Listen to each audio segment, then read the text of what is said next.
last meaningful week for a handful of NFL teams, and it is another great week in DFS. I'll start off Bobby Gomes right now. His computer is updating against his will. He pleaded, begged with it, said, please, I have a show to do. The show must go on. And indeed it shall, but it'll be without him until he gets his computer updated. No clue when he'll be back, but I will first talk about the Saturday slate. We've got a little mini Saturday slate, 3 games, much like Thanksgiving.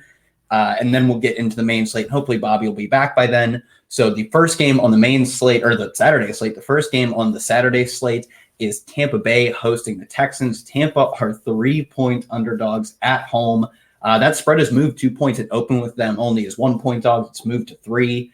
And it's a game with a 49-point total. Total is also massively shot down, mostly as a product of the large Tampa Bay swing, or I guess in favor of the Texans. Now it's down to 49, but on the 3-game slate, that still crushes the next closest, San Francisco versus the Rams at 45. All 3 games have come down some amount of points since opening. So it's kind of an interesting slate in terms of which games you want to stack. Tampa is clearly the obvious one, but the bettors are calling the under significantly. So I think the important thing to note with this game, I guess we'll start with the obvious. Chris Godwin out, Mike Evans out. I think Mike Evans was just put on IR, but he wasn't playing at the end through the rest of the season anyways. I doubt we see Chris Godwin either for the rest of the season. So that leaves, also Scott Miller on IR. He was running sort of this flanker deep threat role, splitting that with Brashad Perriman. So he's out. They're down to Ishmael something, who's their third receiver, and I don't think he'll see a ton of work. Justin Watson, who was actually a prolific producer at Penn University, an Ivy League product, but man, he balled out there.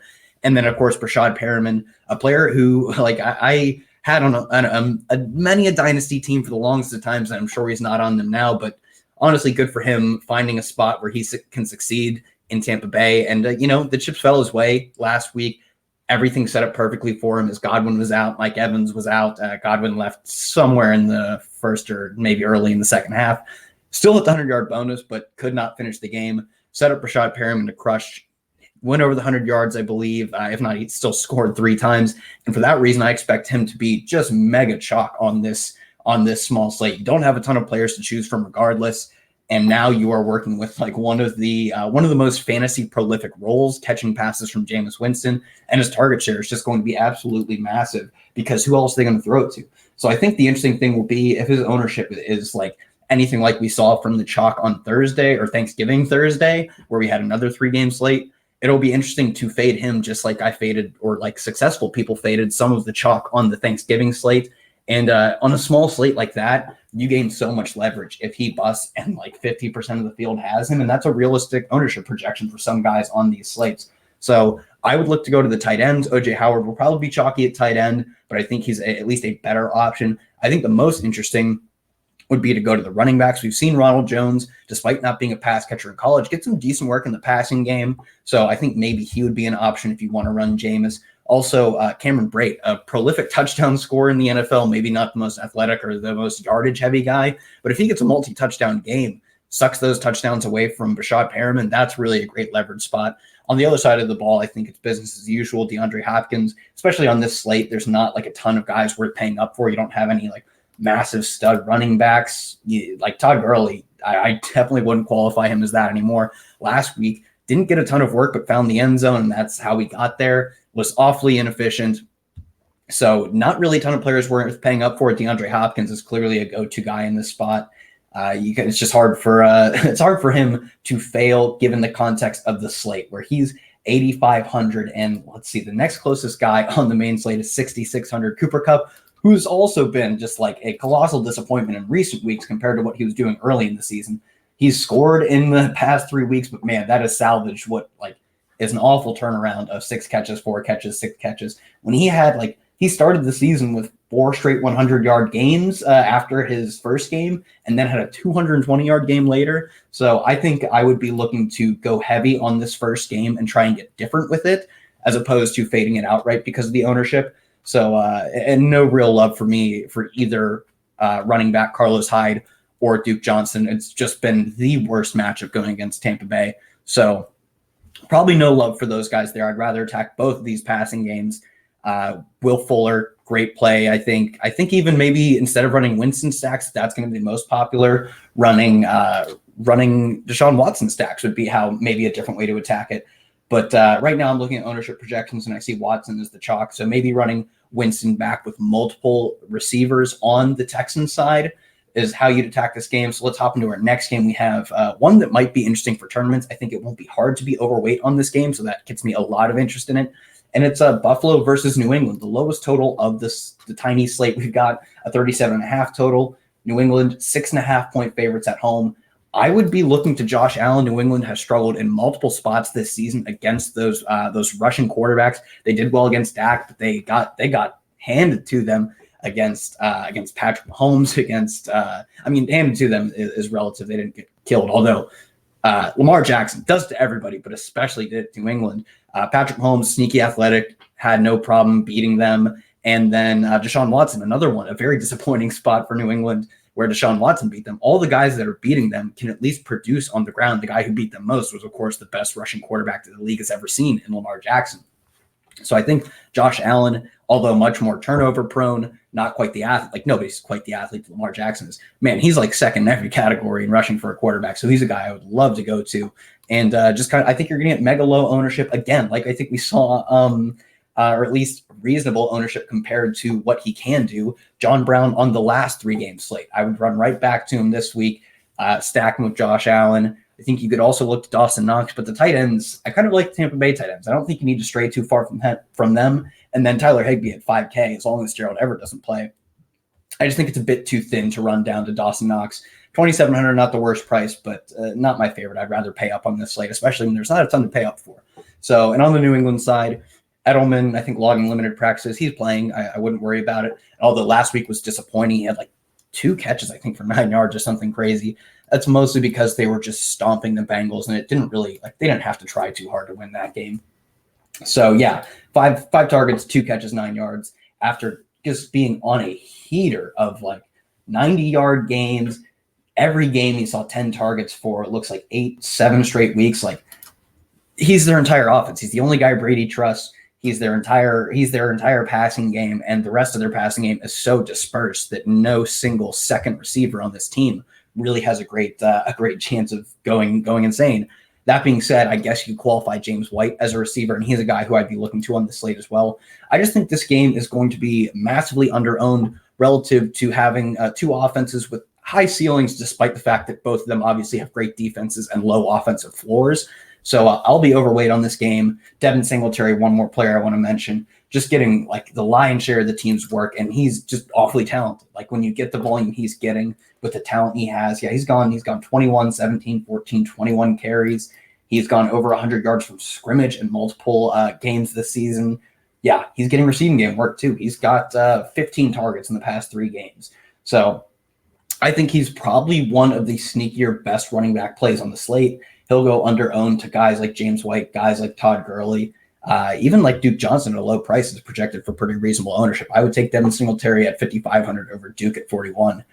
Pretty much anytime I can get that. So, yeah, I think that's probably where I'd look to attack this game, not going to any Sony Michel. Truly just one of the least effective, like in the stone-cold nut spot against the Bengals with a massive lead. What did he do? 19 carries, 89 yards, and a catch for 14. No scores. I mean, if he doesn't put up multiple touchdowns, there is no chance he's going over 20. It's just impossible for him to do that.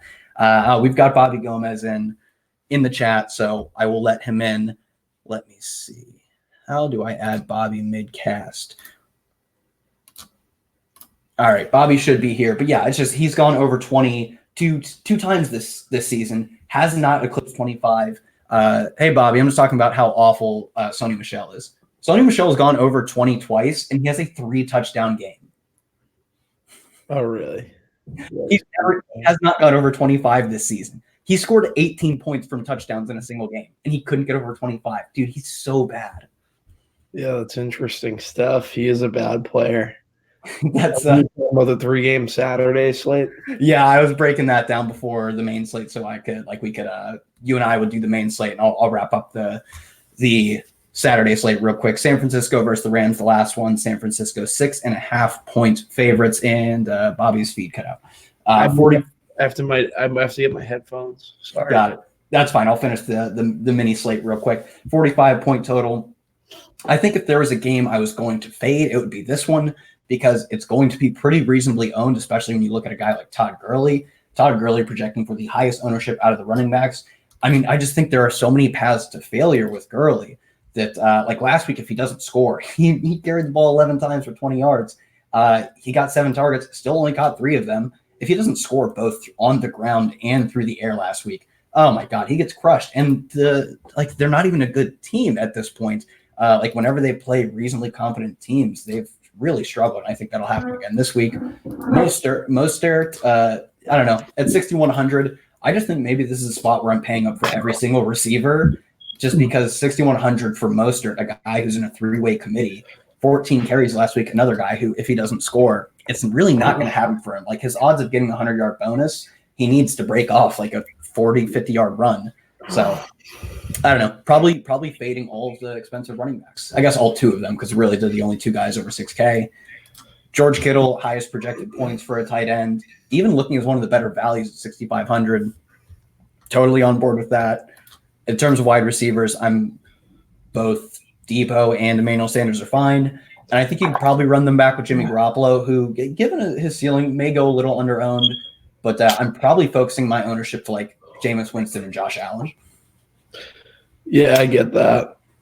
Can we post the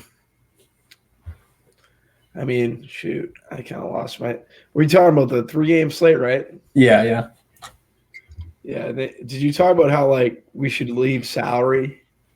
I did not talk about that, but hopefully you caught me on Sirius XM because I did talk about that on Sirius. On these slates, like your chances, like you don't need all that salary to literally hit the optimal lineup, and you're still going to like think about showdown slates. Really, it's just about. This is like a great slate for that.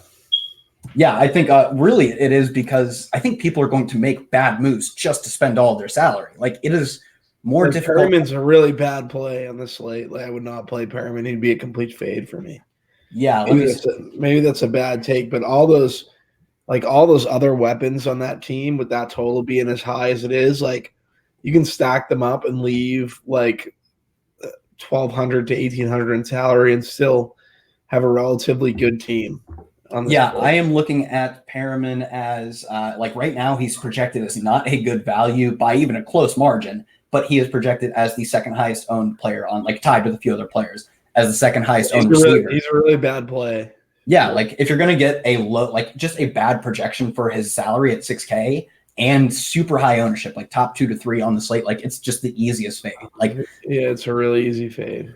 So I think that's probably the 3-game slate. Let's hop into the main. First game on the slate, interesting one.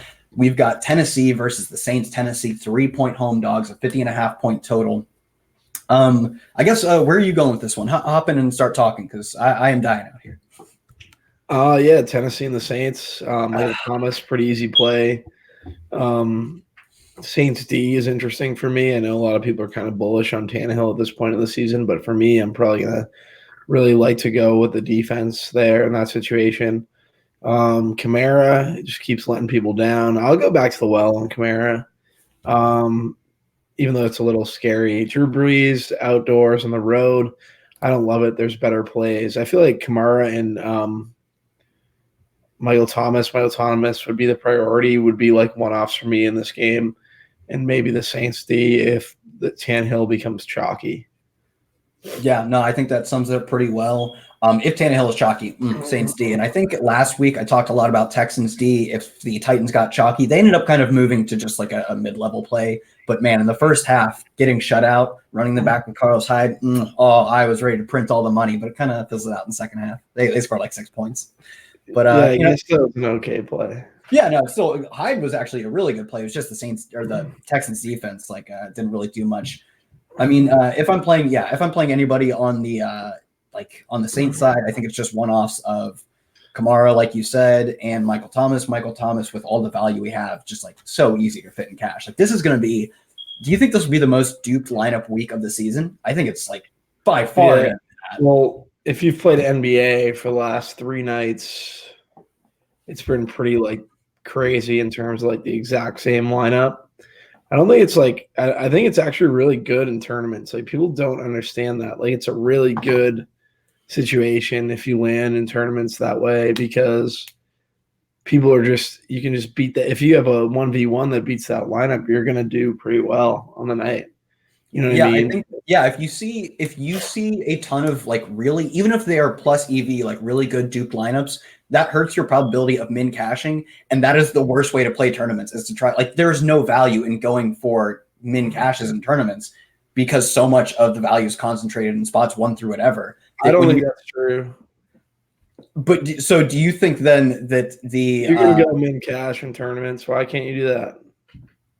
because shooting like you gain so little value You from can just win it, yeah, but eventually variance is going to hit when you're going to win a tournament. well, I'm just saying like hitting min cash, like hitting that does not have a lot of value and actually what you're making back. Hitting doesn't have a lot of value, but if you roll a cash game and it's pretty much the optimal lineup, like there are weeks when that will win a tournament. So Yeah, and then just like you just complete run it if you run it out every time. I know plenty of players who do that. So I'm saying like getting duped lineups, if they're good lineups, does hurt your probability of min cashing, but that's not like some awfully negative thing. And it makes your probability of hitting first, second, whatever, much higher because you literally have less people to beat. yeah, no, I get that. The duped lineups that people are running out there are not bad lineups. Like they're good. The reason it's being duped is because it's a really good lineup. Yeah, that's why I do fall like at least a little bit on the side of like I see where people get off by saying dupe lineups suck because like it does make it like they're good lineups. That's the thing. Yeah, if you like so the dupe lineup is like people are like, oh, it's not even a good lineup, but that's total bullshit. They don't know what they're talking about. Like the dupe lineup is a good lineup. Like it's pretty much the industry optimal at this point. But if you can beat the industry optimal, then you're in a good spot. Yeah. So next game, I think we covered everything here. A game I have mostly little interest in. Jets hosting Steelers. Steelers 3-point favorites on the road. A 37.5-point total has come down 1.5. I mean, I have no interest in Le'Veon Bell revenge game narrative. He's been like trash all season. One of the players that just, if you've never played once, you're probably plus on the season, assuming you do rational things elsewhere. Assuming you're head chopper and won $1 million, but you played him week 1. He didn't even. I guarantee you, he didn't even have that. That was such a like just out of. I don't know. Le'Veon's like, I don't know. It worked week 1. Let's just say that's pretty much it. That was like a Fitzgerald lineup too, wasn't it? That was a good old man lineup. Yeah, he had a couple of guys that like would fit like his personality more than like I don't know. You know what I mean? Yeah. On that week, Le'Veon Bell scored 21 points. Didn't hit the 100-yard bonus. Like he was definitely not the guy that made that lineup, and he scored over 20 3 times this season. Yeah, Lamar Jackson too, and Hollywood Brown. So for this game, like the only thing I'd be looking to at such a low total on a slate with a bunch of solid totals is maybe James Conner and Pittsburgh defense, just because like James Conner came back, got a decent amount of the work, and was like legitimately a baller when he was healthy. The total sucks in this game. The Jets suck. I don't care. Yeah, I don't even. Who are they playing? I don't even know. Pittsburgh. Yeah, that's a terrible game. Let's keep moving. Yeah, this game I am very interested in. Miami versus the Bengals. Miami hosting them, 1-point favorites. Man, we have Miami and Washington as favorites this week. What are the odds? 46.5-point total. A handful of games tied at 4th on the main slate at 46.5. But I would expect this one probably comes in lower owned in terms of stacks, just because like nobody really wants to play Miami or like the Bengals. But in the same total with like what looks to be a competitive game, I'm very interested in like, especially the Ryan Fitzpatrick side. But like I could see Dalton as well. I just more interested in like Fitzpatrick Parker stacks. Oh, really? Did we do a show together last night and I talk you on some Fitz and Parker? Did you talk about that last night? I don't listen to you when we talk. Yeah. I don't listen to you either. Mixon is going to be significant chalk in this game. Like so we have Mixon, we have Will Grier, we have Austin Hooper. So that's pretty much 3 of the 9. Yeah, we're just counting them out. 8, whatever. Yeah, and then because you save so much, you can get up to McCaffrey and get up to Thomas. You just build off. Dude, We just built the optimal duped lineups. Jeff Mans is going crazy somewhere. He's losing his mind over the easiest thing in the world. Yeah, so in this game, I think if you talked about it last night, at this point, I very much agree with you. Oh, wait, I do remember you talking about this. Yes, you're spot on. I like Fitzpatrick, Parker stacks. And I guess if Mixon is going to be chalk, this will probably be a good way to differentiate Mixon lineups is just playing a ton of players in this game. Yeah, I would say so. Hopefully they come in at low ownership. I would think Fitz Magic probably will at least be like pretty reasonably owned, especially with Will Greer. Dude, if he's low owned, I'll go all in. I can look up ownership. He's looking at like 5 to 8% right now. So that's fine. Yeah, no, it's fine. It's just not like the Drew Brees 1% or whatever. But yeah, I love that. Love the we're getting 1% on Drew Brees. Where are you pulling the week he went off. Collected? No. The week Brees went off, the 40 whatever point game. Oh, the one I clinched the WC on. Yeah. So I'd go there. I think Albert Wilson got. I think it was Wilson got a decent amount of work. No, was it? I can check. They had a second receiver who got a decent amount of work, but I would really just limit it to Parker and maybe like Gesicki. Yeah, Parker Gesicki would probably be. Like Myles Gaskins. I think going back to the on Laird isn't the worst play. See, I am interested. I mean, both of them are interesting plays because they're going to be low owned in a pretty solid game. But you talk about being ahead of the curve, and we saw Gaskins' work get a pretty significant uptick last week. He's a guy who I wouldn't hate going to in like larger field tournaments. I doubt I get there. Hope people weren't paying attention to that because he did get some good work. Yeah, see, I think this is a player who I think he's a he's good. He's a 7th-round rookie who is like a pretty prolific producer at I believe he's Washington. And now seeing a decent amount of work, like if you want to project a player's role to increase, this is the ideal spot. Like a player they would want to get a good look at late in the season, a rookie, that makes a ton of sense. So this is a guy I think you can project for more work going forward, at least in tournaments. That's like a way to gain value by doing that. Yeah, it makes sense. Outside of that, on the other side, John Ross, I'll always be interested if I'm stacking this game, but he still was like a part-time player, which is kind of the problem. I think last week he played half the snaps or something. So mostly like a deeper tournament play, but he played less than half the snaps. So it's difficult to actually get to him. Just another guy you'd have to project an increase in role for. But coming off of his injury, maybe that's reasonable. I don't know. It's just kind of thin for me. He played 25 snaps last week. Yeah, it makes sense. I get that. Outside of that, Gesicki, Devontae Parker, Fitzpatrick, Mixon for all the money. I'm with you. Next game it's going to be a chalky one. We have the Colts versus Carolina Panthers. Colts are 6.5-point favorites, 46-point total. Another pretty solid total. And McCaffrey with so much available cap space is going to be easy to get to. He'll be chalk, and Will Greer at 4,300. A starting quarterback at 4,300 is pretty much automatic. And then when the weapons he has around him, the game environment looks pretty good for a quarterback to pass a lot. And I honestly thought he was pretty good coming out of college. He threw for 7,500 yards and 60 or 70 scores in 2 seasons at West Virginia, but still. So, you just play him in cash and move on. Yeah, I'm with you. McCaffrey, Will Greer, cash games. I'm just going to start building my cash, right? I get a bunch of my friends send me this weekly thing that I never plan. I'm going to plan it this week. I think just throw the optimal in it. I think one interesting thing about this game would be right now, Curtis Samuel leads the league in incompleted air yards by it's like him and Mike Evans. And that's because Mike Evans has just seen a ton of volume. In terms of percentage of air yards incompleted, Curtis Samuel is leading by a wide margin on players with any reasonable volume. And he has just been man, Kyle Allen took him out back and did a mafia style hit on his fantasy value just by how awful the targets he's been throwing to Curtis Samuel. If you even get competent play out of Will Greer, I think Curtis Samuel is just a smash this week.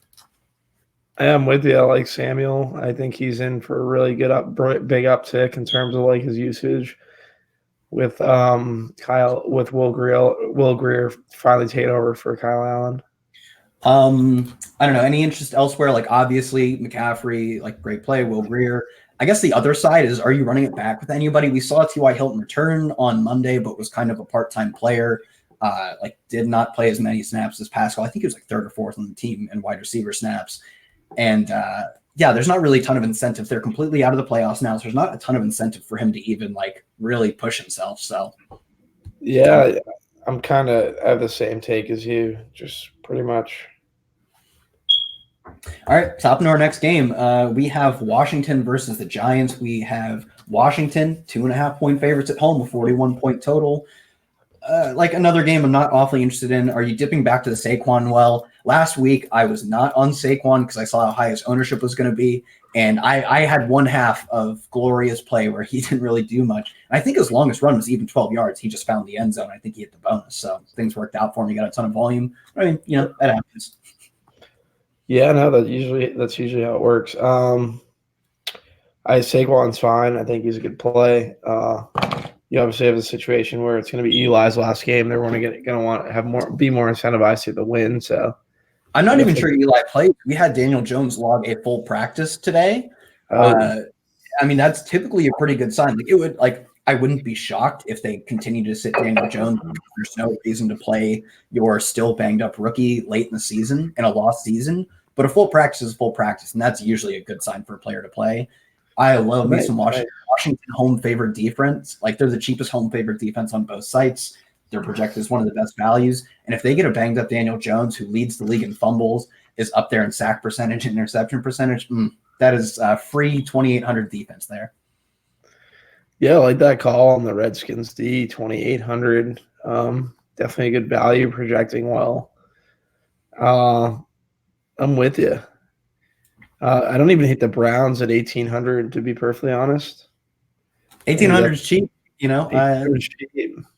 Yeah, like literally just a few random sacks swing their way, or an errant tip pass or whatever. Yeah, like it takes so little for them to return their value. So, I'll never dog an 1,800 defense.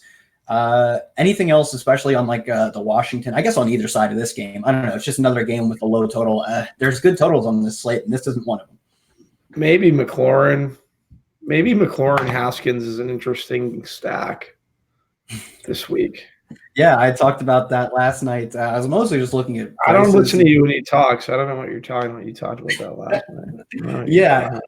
I wouldn't Haskins played better last week. I still don't think he's that good, but Washington, the Giants swapping out McLaurin's I've had nightmares for weeks, for 3 days. So you swapped him out in the championship? So I swapped out legitimately 4 guys that were in the winning lineup prior to lock. Well, not prior to lock, 10, 15 minutes before lock. It was Greg Ward. I played Boston Scott, but he was in there. Patriots defense was a swap off, and Patrick Mahomes. Yeah, you had a literally swapped. It wouldn't have won because I wasn't gonna play Saquon, but it would have been a top 10 probably lineup, I would imagine. So that's kind of tilting. Yeah, I told you to play Brashad Perriman and Jameis Winston. If you ignore the other things I told you to play, that'd have been great. I told you I don't listen to you when you speak. You haven't reached my we're not on the same. When you get to my level, we'll talk. All right.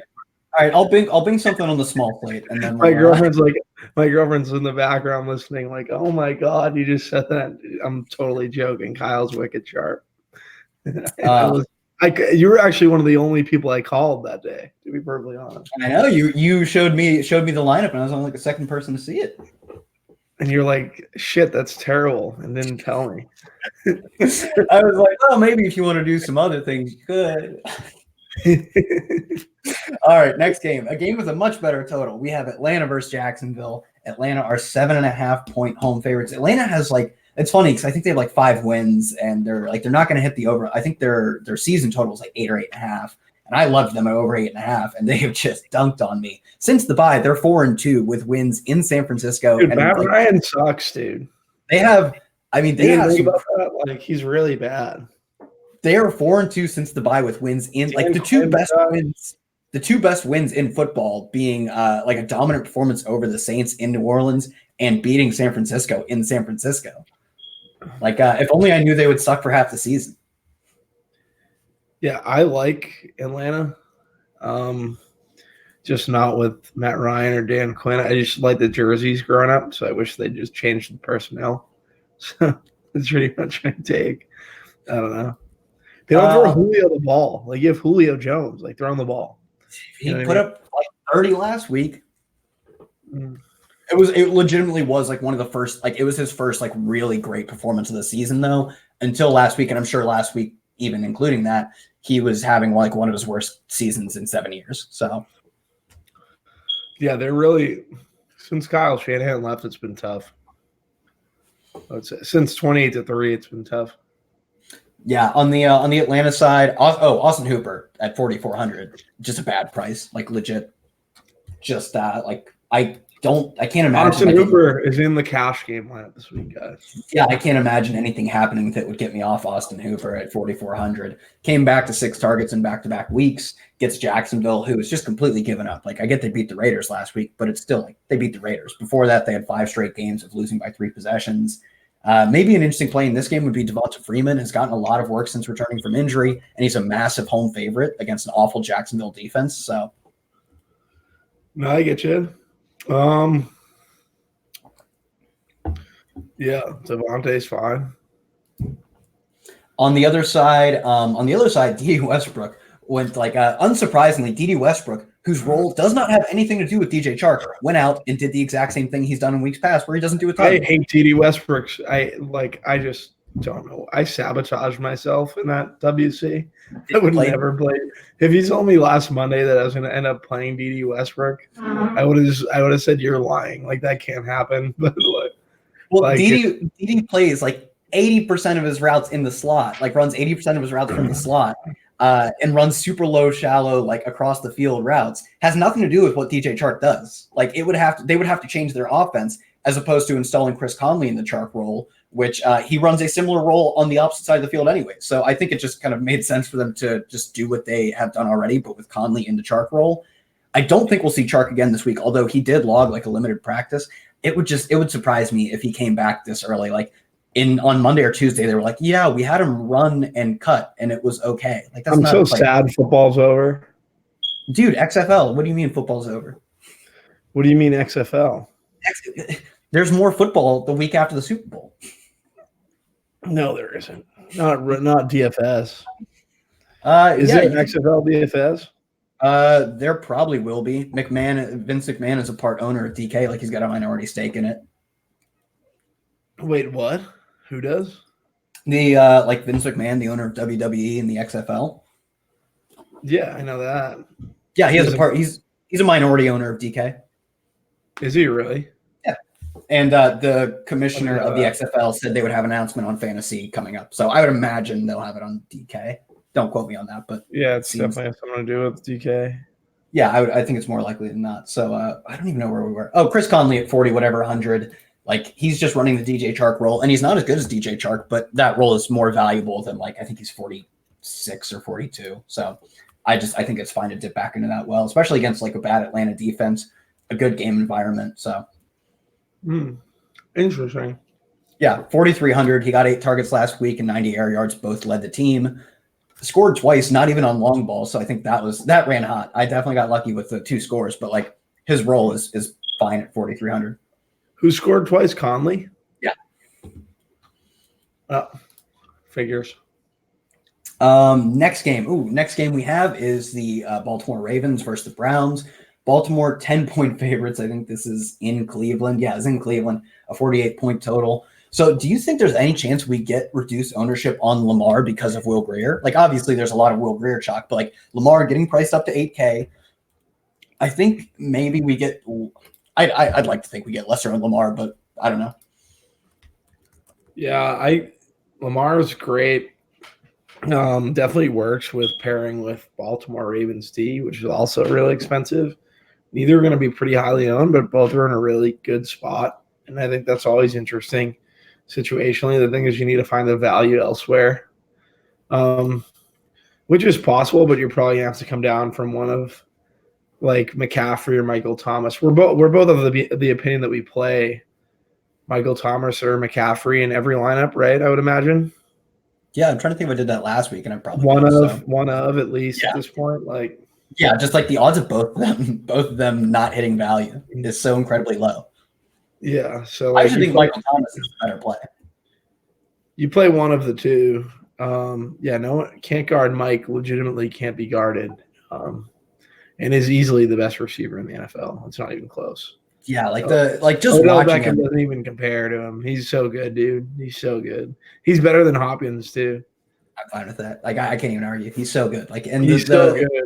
And it's just like a lot of it. So another thing is everyone kind of says like Kamara just like has been having a bad year, but a lot of Thomas getting open has to do with like them triple teaming wings. Like when they like stack them on top of each other, Kamara is legit. They do not want to be beat by Kamara. They just want the higher A dot throw to Thomas, so they just let the Saints have it for whatever reason.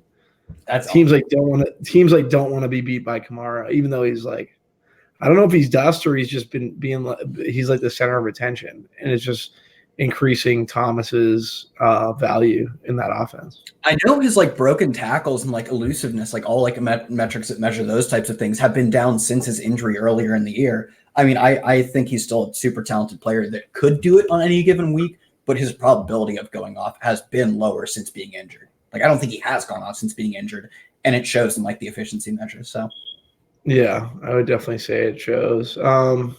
What's the next game? we have the Chargers versus Oakland, 45.5-point total. The Chargers are 7.5-point favorites. That line has moved 2 points in their favor. So DeAndre Washington in this game was last week was higher than he is this week, and he's the starting back this week. It's just like we said, like you can just like you don't even like usually the optimal cash game build does end up coming from an optimizer. You can just like build it by hand this week. It's so much easier. There are so many free plays. No, I get you. Like usually it comes down to a handful of values. Like last week, there was a legitimate decision between like Dede, Ward, Westbrook, and like if like some people thought like Justin Watson or obviously Rashad Perriman. So like, but this week they are so clearly a handful of plays that you just have to play in cash. Washington being one of them. 2 weeks ago when he got the start, I think he got like 14 of 21 running back carries and 6. He led the team with 6 receptions. So I don't know. I just can't imagine not playing him. I'll probably run 100% in tournaments too, just because I think he's that good of a play.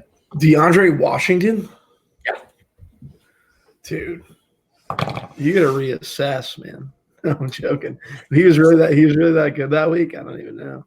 I think the thing is he had 6 catches. Jalen Richard was not a negative impact on his receiving game, and that's really what matters. Jacobs didn't play.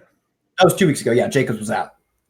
Okay, is Jacobs out this week? Yeah, and he might be done for the season. I mean, it's 2 games, but yeah, they say he's not playing this week. So, dude, there is the other cash game guy in the optimal. Someone called Jeff Mans, dude. We can help him out, dude. We can help him. Like legit. Yeah, I mean, Washington at 4K.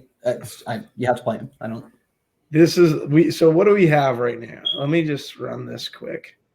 We have DeAndre Washington, Will Grier, McCaffrey, Thomas, Hooper, and what defense are you gonna run?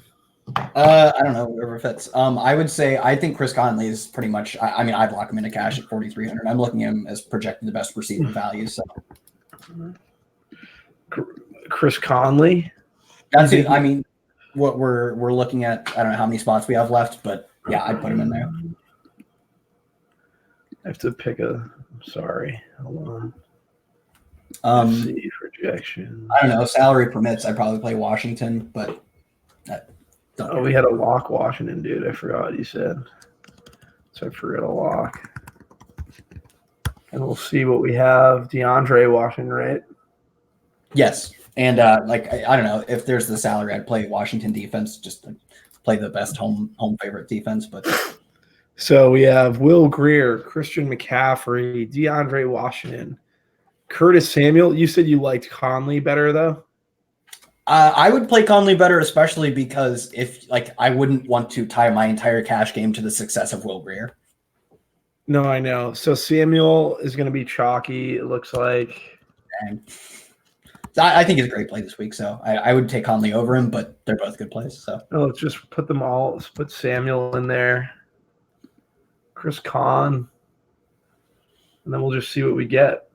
I don't really like that. MT, why is it like forcing me to play Melvin Gordon? I don't want to play that guy. Why? Yeah, you got to work something out with your optimizer there. Anytime it spits out Melvin Gordon, I mean, Here it is. So here it is. Here it is. Sorry, I forgot to lock Joe Mixon because we talked. Mixon's a lock too, right? Yeah, I don't like. I could see an argument against him, but I think he's a good, like, one of the better cash game plays. Come on, dude. You know it's a good play. No, I just said he's one of the better cash game plays. Like, I don't think he's the lockety lock that like Will Greer and DeAndre Washington are, but he's good. Yeah, he's a lock, dude. I just want to see what we get. I just ran it, but I ran it with Conley and Samuel. I just want to see if we get it without it. So Will Greer, Mixon, Christian McCaffrey, Corey Davis, Samuel, Thomas, Hooper, DeAndre Washington, Redskins D. I don't know. It'll obviously change. There's a bunch of different ones. Yeah, that's pretty much it. What's the next one? I know I got off I have bad ADHD. I'm sorry. Next game we have is we have watching this show. I'm sure there are a handful of people watching. We have Denver versus Detroit. Denver 6.5 point home favorites, 37.5 point total. Another total I'm not interested in, but because Detroit has been so brutalized by opposing passing games, especially on deeper balls, Cortland Sutton. Dude, Sutton is a monster. Yeah. Like, dude is he's just a monster, right? Yeah. Like, amazing talent. Got a awful Pro Bowl snub over like Keenan Allen, who like I like Keenan Allen. Yeah, but Edelman got the worst Pro Bowl snub, dude. That guy's never even been to a Pro Bowl. Like, that's crazy to me. That actually is pretty wild. Yeah, I don't know. There's I don't know. It's the Pro Bowl, but it's the Pro Bowl, right? Yeah, like, who cares? You know what I mean? But like, unless Julian Edelman hasn't been to a Pro Bowl, it's pretty nuts. Unless his numbers are so much better than all these guys too. Like, better than Sutton's, better than Keenan Allen's, just 10 times better than all of them. He's like third in the league. He's like top 3 in the league in every receiving category. There might be players with contracts that have incentives for making the Pro Bowl, which in that case I would actually care a little bit. Yeah, I'm sure he does. Like, every player has that, right? I think so. I don't know if every player has it. I think it's an option though. I think the NFL would want to get. I think when it's all said and done, like, the NFL will get Edelman, because I don't think the Patriots are going to the Super Bowl. I think Edelman will definitely make the Pro Bowl this year by the end of it. By players dropping.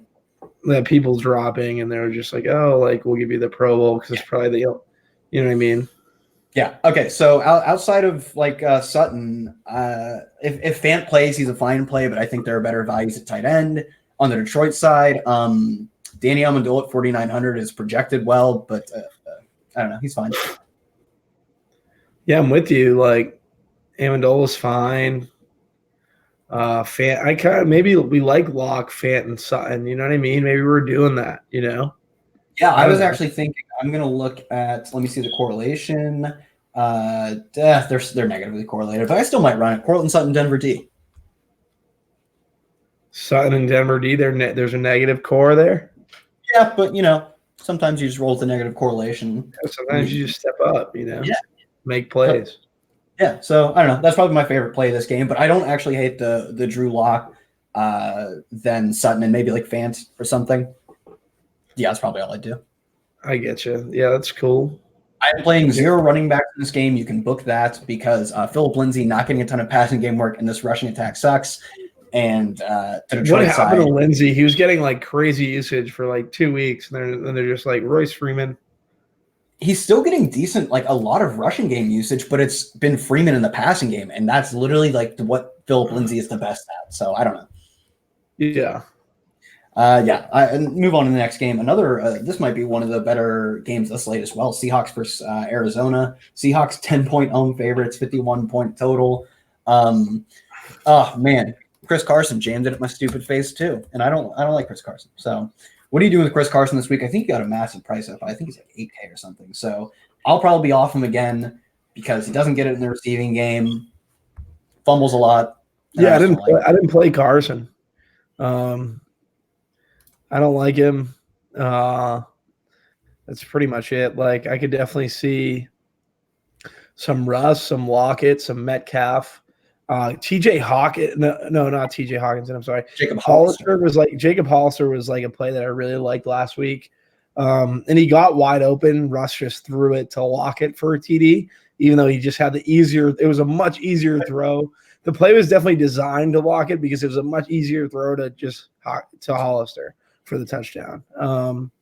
I thought he correlated well with McCaffrey in that instance last week. So I like Hollister Wilson stacks for sure this week versus the Cardinals. Any thoughts on the Cardinals? Yeah, I don't know. I think I won't be chasing the Kenyon Drake game. It's funny. We talked about Kenyon Drake like every single week leading up to last week.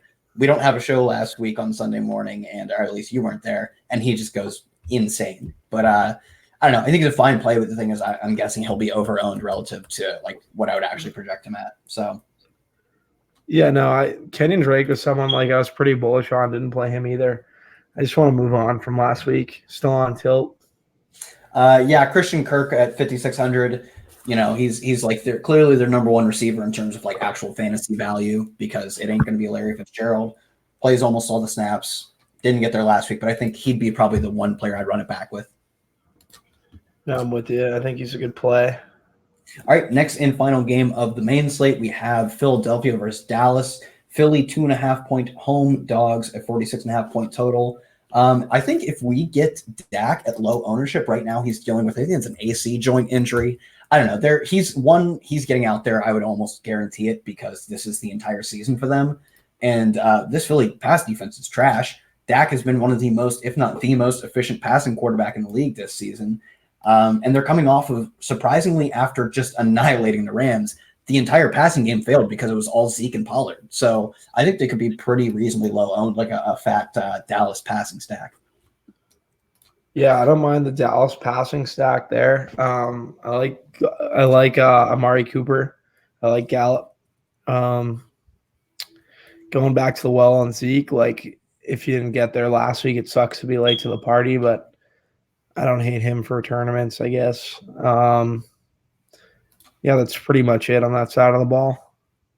Yeah, on the other side, I think Miles Sanders still in play, and they ran a decent amount of 2-back sets, which makes me more bullish on both running backs, the fact that they can both get on the field. So I think either of them are in play, and Boston Scott still, I think at 4K is like undervalued. I don't know if he has like massive upside, but you don't need crazy upside at 4K. You really just need to hit 15 points, 13 points, something like that. So I think he's a fine play. At tight end, I don't know if I'll get there with either Goddard or Ertz. Yeah, I don't know if I'll go with the Eagles tight ends, Scott and Ward. I think you go right back to the well on those guys. Justin, man, just telling me my worst play was Boston Scott. Like, I can't even believe that guy's a tout, man. You know what I mean? Yeah, no, I saw that. I thought that was a bold play, and it worked out. And it's like he was, first of all, he was 2% owned, right? So, like, and he was in the winning lineup, and so was Greg Ward. And there were two guys that I took out of my lineup, but I left Scott.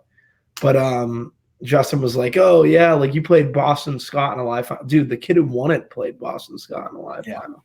You know what I mean? Like, 180 degrees Miami. He's actually a really cool kid. I'm friends with him on Twitter and stuff. He's a good player. I was looking prior to going down there. I was looking at the entrance list, and I was like, who's like one of these lesser known guys that's a really good player that can win this tournament, and legitimately stopped on his name and said 180 degrees Miami, this guy can win it. That's nice. Legit. I stopped on that, and it's funny he won it. But yeah, it was just interesting. The whole league was interesting. It's pretty cool. That's the main one day, Kyle, you'll get down there. You know, see, I don't really play. I don't want to chase the live finals. Like, if I want to go to Miami, I'll like book an Airbnb and buy a cheap flight. Who knows? After you bank your millie, you might want to throw some cash at a live final. I don't play the millie either. Well, after you bank something heavy on the tiers, do you still play tiers? No, they changed. I don't like the way they do tiers anymore. They ruined my baby. Why don't you like the way they do tiers? In recent weeks, they've done it man of the match where you literally can't correlate. Like you pick one player per game. there's zero correlation. Like, it's no strategy. Oh, really? Yeah, it sucks. Like, dude, they're taking away your game. I know. That's all right. Like, FanDuel has like 5 other people that played it. FanDuel has the pick 3 where you just pick 3 players, and I've just been throwing 3 quarterbacks in and min cashing like every week. Is that what you do? You just throw a quarter? Why don't you throw running backs in? Actually, I've thrown a few of the cheaper. Like, I threw Sanders in a few weeks ago, not last week. I've thrown a few of the cheaper. Like salary based? Yes, but it's like the salary is a $7 cap, and it's just 1, 2. Like, so the gaps between a $4 and $5 player are like it's just weird. It's a bad way to price things because you increase your salary from like $1 to $2. It's a bad way to price things with these slates. So, but it's very beatable is the thing. So Jeff Mans, he doesn't understand the bad pricing. All right, we only have one question. Texans have a soft secondary. Why would you fade Perriman? What wide receiver gets the targets other than Perriman? I'm literally just fading Perriman. Like, I'm just fading him because of ownership and the amount of other targets. Like, Justin Watson is going to be running every snap. Perriman's like a really bad play. Like, he could do well, and if he does well, that's fine. But if you play tournaments, like, just how this slate, the 3-game slate, like, you're better off leaving salary. He's just a bad chase on a 3-game slate, like, just because he did well last week. When you have a lot of that other usage on that team is a lot cheaper, the value is a lot cheaper, just makes it sense to fade him. Yeah, like, I think a reasonable target projection is 6 targets, and if he goes if he gets 6 targets, he catches 4 of them for 80 yards, he's not making the optimal lineup. And that's all you need to have like a nuts tournament day by fading him. Yeah, and he definitely could get there. Like, obviously the usage is now spread out with Evans and Godwin, but I would just rather like pay up like $1,700 for Edelman or like someone like that who I just know it's more guaranteed. I don't know. He's just you're not paying up $1,700 for Edelman. How much are you paying up for Edelman? 400. The difference between them is 400. I didn't even know. I just guessed Edelman might be at 7,200. Dude, it's 400. Yeah, I'm never playing Perryman. Like, no way. Yeah, exactly. The thing is, that's what I was saying, is that not only like, do I just generally want to fade a dude who literally half the field could end up on, but when you can swap $400 for to get Julian Edelman, when you can pay $100 less to get a guy like Will Fuller, like just the odds. Will Fuller is like a better play than both of them. Yeah, like the odds that like even Cooper Kupp, who I don't think is very good, like or a fantasy player. I think he's a good real life player, but right now in fantasy, I don't think he's that good. The odds that Cooper Kupp outscores him by a decent amount for 600 more is well worth me swapping like 30 to 40% ownership. It's just a tournament like this. I think this Saturday slate's going to be sick. I love the small slates. I've had the past 2 Thanksgiving slates have both been awesome for me. How much salary do you leave? This past Thanksgiving slate, I left like 1,000 on a lot of my lives. If you look at like some metrics around like 3-game slates, like it's the 4,500 is like 40K. Like there are a lot of winning lineups that are below, like 4,500. You know what I'm saying? I guarantee you this past Thanksgiving was that way because Thomas and Kamara busted, and like Zeke wasn't the stone nuts. I think he had like a decent game. He had a decent game, yeah. So like for me, I'm just gonna build on Saturday. Yeah, I'll probably be going even less salary this time than I did on Thanksgiving slate. So. Is it dumb for no? Locke and Sutton are really good or really correlated. And yeah, absolutely. They're in a great spot. You definitely play them. Yeah. Okay. I think that's all of our questions. I do like the Perryman question though, because I mean, it's game. I think the Perryman question is like that was a really good question. I ever asked it because obviously, it's just like what he's like a real. I would say he's the biggest leverage on the slate, and like you have to make decisions around that in tournaments. Yeah. I enjoy much more talking about game theory than just like who do I. I enjoy talking about game theory more than I enjoy talking about actual players. Yeah, like I don't care if you play X player over Y player based on their projection. Like no, me neither. I don't care at all. I care about game theory. Best tout in the business because this is all he does. Blender. I love all of Blender stuff because he's like I don't care, play whoever. Yeah, he's good. He's really good. He's also super. Have you ever? He was like an old New York stand-up. Oh, was he? Yeah. He just has this cringe-worthy voice. I love his voice. He's really good. No, I'm not. It's like his voice is like listening to someone scratch a chalkboard. So I can't. I love it. It reminds me of like He's very like if you want to learn DFS, he's literally one of the like best people 100%. without a doubt. No, I love it. It reminds me of like Jerry Seinfeld as like an ecstatic grandfather. Okay, yeah, I get it. I don't know. I didn't want to think about it that deeply, but it's fine. All right, that is the entire main slate. That was the Saturday slate. Good strategy talk. You can catch us Sunday morning at 9 a.m. Eastern for a final breakdown.